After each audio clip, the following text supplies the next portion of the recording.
tidak baku. Satuan tidak baku yang ibu pakai di sini yaitu kelereng. Nah, serta menjelaskan hubungan perbedaan berat antara benda tersebut. Oke. Nah, sebelumnya kita pada minggu yang lalu telah belajar mengenai pengukuran panjang dengan satuan tidak baku. Nah, masih ingatkah kalian apa itu pengukuran panjang? Saya pun masih ingat. Ya, Itu buat ukur jarak. ya benar. Jadi pengukuran panjang yaitu untuk mengukur jarak dari suatu titik ke titik yang lain. Contohnya, Nasya berdiri di sini, terus ibu berdiri di situ. Berapa jarak antara ibu dan Nasya? Itu pengukuran panjang. Nah, kemarin kita sudah belajar mengenai pengukuran panjang dengan satuan tidak baku. Contohnya mengukur panjang buku dengan jengkal tangan kalian. Nah, itu dihasilkan berbeda-beda kan kemarin? Ya. Kenapa? Karena jengkal tangan tiap anak itu berbeda. Makanya hasilnya juga berbeda. Nah, itulah yang dimaksud dengan satuan tidak baku. Yaitu satuan yang menghasilkan satuan yang berbeda. Contohnya panjang buku kemarin pakai tangan Nasya, ternyata cuma dua jengkal tangan. Pakai tangan Mbak Tina, ternyata menghasilkan 3 jengkal tangan. Kan berbeda kan, padahal bukunya sama. Baik, nah kemarin juga telah belajar mengenai lebih panjang, lebih pendek, sama panjang. Nah, untuk sekarang kita akan belajar mengenai konsep itu, tetapi pada pengukuran berat dengan menggunakan lebih ringan, sama berat sama ringan. Nah, tahukah anak-anak apa itu berat? Berat itu mengukur seberapa besar tarikan gravitasi terhadap massa benda. Berat itu mengukur seberapa besar tarikan gravitasi bumi terhadap massa benda. Jadi, suatu benda itu memiliki massa. Tahukah kalian massa itu apa? Kalau lebih sederhananya, massa itu isi. Jadi isi dari benda tersebut. Jadi semakin berat benda tersebut, semakin isinya banyak, maka benda tersebut akan semakin berat. Gravitasinya juga akan daya tarik terhadap benda tersebut semakin kuat. Ya, semakin kuat. Nah, ciri-ciri berat yang pertama mempunyai massa. Jadi benda yang berat itu pasti ada massanya. Nah, massa ini kalau lebih sederhana bisa juga disebut dengan isi. Contohnya, batu mempunyai massa, berarti batu juga mempunyai berat. Terus yang kedua, berat ditarik oleh bumi atau gaya gravitasi. Jadi gaya gravitasi bumi tersebut akan menarik benda yang memiliki isi atau massa benda tersebut sehingga benda itu merasa berat. Terus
Dari mana? Ini. Kenapa? Karena ada airnya. Betul, air ini berarti isi dari balon. Di sini kan ada isinya, jadi lebih berat. Sedangkan ini cuma angin, ada angin, jadi enggak berat. Jadi apakah ya benda yang besar itu selalu lebih berat? Tidak. Sekali. Boleh duduk, terima kasih. Makasih, Bu. Iya. Tadi teman kalian udah masuk, dikasih tepuk apresiasi. Dikasih apa? Dikasih W, kasih O, kasih W. Wow, keren. Wow, keren. Anak ibu ini memang pada keren. Penyalah.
buku ini dengan satuan tidak mampu. Alat-alatnya sudah saya siapkan. Ada Ini Afifah ya, kan ada ujiannya. plastik, Ya, Bu. kelem, Ananda juga. Oh iya, Anika juga bisa. Terus siapa lagi? sudah saya Nah, masukkan. ini buku dimasukkan ke sebelah Saya ukur dengan ternyata lebih berat. Terus ditampung pakai kelereng sampai seimbang. Nah, butuh berapa kelereng? Karena 10 kelereng. kelereng. Sekarang botol minum.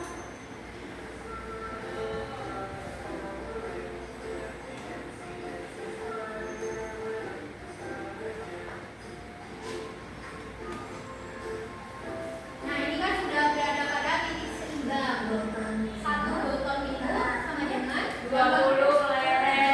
kelereng. Betul sekali. Jadi nanti kita isi yang sebelah situ kelereng satu hingga seimbang ya dengan berat Ya, yang Bu. sama. Dengan berat yang ikut berat. Berat 10 kelereng.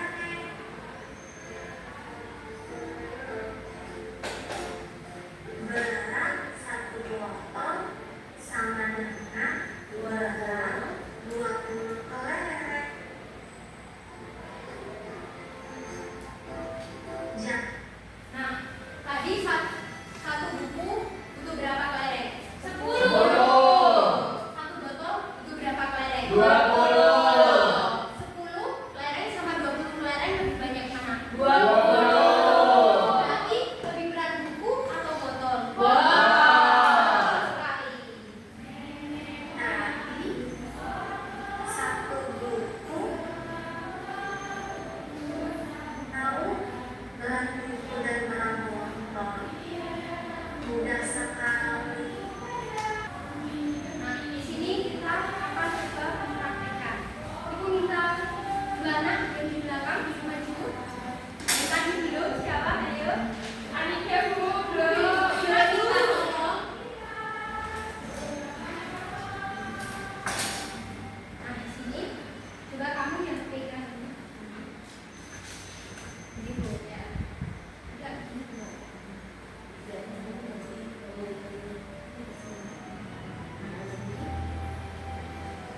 Terus kita akan mulai. Di sini ada apa anak? Gantungan motor. Nah, coba diletakkan di sebelah. Ini kan seimbang kan? Ya.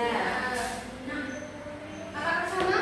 Beda. Berarti ini lebih Berat. Kita seimbangkan menggunakan Kelereng. kelereng. Oke, Mbak. Ini masukkan kelereng ke sini sampai seimbang. Tuh.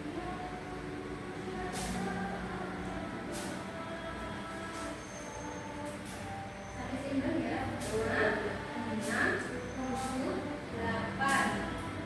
Apakah sudah seimbang? Sudah, Ibu.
Ya, Bu. Langkah pertama, kerjakan terlebih dahulu kegiatan 1, yaitu menganalisis berat benda dari hasil timbangan. Nah, dari gambar tersebut kan ada beberapa gambar 3 ya anak-anak. Gambar 2 itu ada gambar melon yang ditimbang dengan semangka, terus semangka yang ditimbang dengan labu, terus labu yang ditimbang dengan 2 melon. Nah, itu kan tadi udah ibu jelaskan ya, kalau benda yang lebih berat itu berada di bawah. Nah, kalian analisis benda mana yang lebih berat. Ayo, Bu. Nanti kalian menjelaskan, misal itu kan masuk titik-titik melon dari titik-titik daripada semangka. Jadi itu ada berapa buahnya. Terus kalau kalian sama dengan lebih berat, nggak boleh nyontek, berjalan sebisanya. Nanti kalian menggunakan kata lebih berat, lebih ringan, atau sama berat atau sama ringan. Dan juga kalian bisa menggunakan sama ringan. Coba kalian analisis. Ada yang mengalami kesulitan? Enggak, Bu, gampang. Bu, udah pintar. Ini kegiatan 2. Aku udah. Sebentar. Udah yang kegiatan 1? Udah. Kita ada kegiatan 2. Kegiatan 2 itu kalian minta untuk mengukur benda yang tadi kita biasakan dengan menggunakan kedua tangan. Contohnya buku dan apa? Pensil. Nah, lebih berat yang mana? Buku. Kalau lebih berat buku kalian tulis di sini. Bukan di sini bisa terlihat pensil, terus ternyata hasilnya buku. Atau emang kalian perkiraan benar, terus hasilnya ternyata sama. Nah, udah mana? Sudah. Baik, Ibu minta salah satu kalian untuk maju ke depan. Siapa yang mau maju? Saya, Bu. Baik, ayo Mas Bayu. Baik, Maju Bu. sekali ya. Masya Allah. Halo teman-teman. Halo. Di sini aku baru mau menunjukkan hasil kerjaku. Oke. Nah, jadi teman-teman, di sini ada melon dan semangka. Nah, ini yang lebih ringan yaitu melon. Melon lebih ringan daripada Semangka. Berapa buahnya? 1 melon Ya, 1 melon. lebih ringan daripada 1 semangka. Betul. Yang kedua, 1 labu lebih berat daripada 1 semangka. Betul. Nah, yang ketiga, 1 labu sama dengan 2 melon. Apakah betul? Kegiatan 2 tadi bukunya yang ditimbang apa Mas Bayu? Buku dengan pensil. Lebih berat yang mana? Kalau tebakanku itu buku, dan setelah saya timbang itu ternyata buku. Kegiatan tadi. Yang kedua, Yang kedua, buku dengan botol. Tebakan itu botol. Setelah ditimbang lebih berat botol. botol besar ya Mas Bayu? Iya, Bu. Dan yang terakhir ini ada botol dengan tas. Tebakanku yaitu tas. Setelah ditimbang itu lebih berat tas. Nih, yang terakhir, urutkan. Urutkan dari yang paling ringan ke yang paling berat. Berarti ada pensil, buku, botol, dan tas. Oke. Dikasih apa? Dikasih W, kasih O, kasih W. Wow, keren. Wow, keren. Nah, ini kumpulin kan? Kumpulin. Bu, ini saya boleh. Nanti setelah ini ada kegiatan, kakak pilih kelompok. Nanti kalian bentuk. Tadi boleh. Nah, sebelumnya kalian bosan kan?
sudah. Selanjutnya, udah? Dah. Diskusi. Diskusi. Benda apa yang paling berat? Kelereng. Tadi paling berat Buku. Coba kalian baca, nanti kalau ada yang sulit. Kamu. Udah selesai? Udah. Kelompok satu udah, Bu. Yuk, siapa yang mau satu? Kelompok satu. Ayo sekarang. Kelompok satu. Kelompok satu. Yuk, perkenalkan. Halo teman-teman. Halo. Perkenalkan kami dari Kelompok kelompok 1 1. mau menunjukkan hasil kami. Sebelumnya perkenalkan aku Bayu. Aku Nasya. Aku Afifah. Aku Tika. Gak ada kan? Nah, ini yang pertama ya dengan pensil. Pensil ini setara dengan 1 kelereng. Satu. Dan berada pada urutan yang Keempat. keempat.